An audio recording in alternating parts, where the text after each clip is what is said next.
Hey everyone, so with Cherish just around the corner, I thought it might be nice to do a quick video for anyone who may be on the fence about potentially pulling for him. Before we get into anything specific though, I do just want to say, if you want to pull Cherish because you like him, please do whatever makes you happy. These videos are not meant to dissuade you from doing what you want. The point of the game is to have fun, and if you want Cherish for whatever reason, I think you should just go ahead and pull for him. That's the best way to play, in my opinion. But if you are on the fence, or just curious as to what his value might be to you and your account, hopefully this helps you come to a conclusion if you haven't already. But with that said, I do think most people have pegged Cherish for a skip at this point, and honestly, I can't really blame them. He has a few things working against him in my opinion. First being, he is a standard character. There are a number of people who will, on principle alone, just not pull for a standard character with premium currency, which frankly is totally valid. And we're actually going to touch on this a little bit more later in the video. But adding on to that, even of the standard characters who have had premium banners thus far, Cherish is probably the least useful of the three overall. Marion is an elite support unit doing massive healing and passive damage boosting from her healing,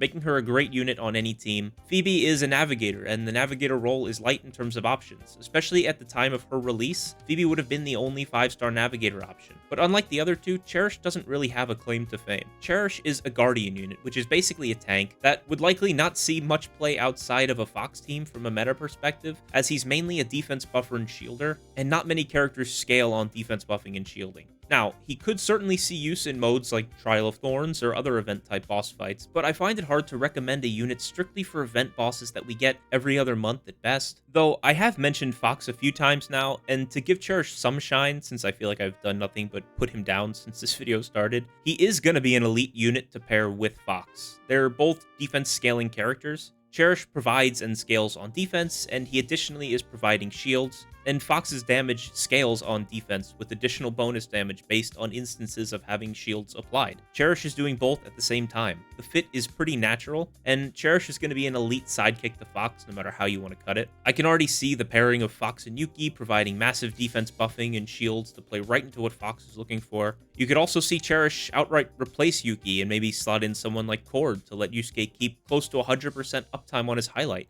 which would essentially remove the RNG from his follow-ups, adding a ton of consistency to his kit. And then speaking of kits, let's take a quick look at what Cherish's more important skills will actually be doing. His skill 2 is a single target defense buff that also applies some shields, which again will be great for Fox. I'll put the specifics on screen for you. Then his skill 3 is similar to his skill 2. It's an AoE defense buff, though, that also applies shields. You're seeing the pattern here. But in addition to that, it's also giving you one down point counter and giving all allies a damage bonus based on Cherish's defense up to a certain threshold. You're going to want to just be rotating Cherish's skill 2 and skill 3 most of the fight, I would imagine. Again, on the Fox team, you can see the value proposition clear as day. So with all that said, who should be pulling for Cherish? Well, unless you're pulling every unit or you're all in on a Fox team, I'm not really sure anyone on a budget should be focused on pulling this unit in my opinion. In addition to what we've already covered here, I did a video a few weeks back taking a look at what characters are coming over the next bunch of patches, and looking ahead beyond Cherish, there are just too many units that I think are useful that you would much rather spend your currency on than him. Also, you can't really ignore the elephant in the room of him being a standard banner character.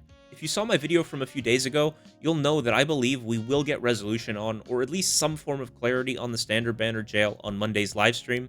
I'm of the opinion that it will not be 6 months going forward. That's total conjecture, but I just feel like they're going to make changes. That could greatly influence your decision here as well. Even if you were a Fox lover and plan to pull Cherish 100%, if they come out and say the 6-month wait is gone and all the units will be added to the pool in 1 month or at the half anniversary or whatever they decide to do, that could flip your plan on its head. Personally, I will be pulling him, but honestly, if I didn't have this channel and wanted to be able to cover all things in the game right away, I would have to take a serious look at where my account stands from a gem perspective to determine if I wanted to pull him, even with me having Fox. If you do have Fox, though, and you use him as your main DPS for most content, I think that is Cherish's strongest claim to be pulled, assuming no changes to the standard banner pool like I brought up a minute ago. He fits with Fox like a glove, but again, I can't shake this idea that if you're looking at pulling units that provide your account with a wide range of value, I just don't know if Cherish will be doing enough to warrant that gem cost for most of you.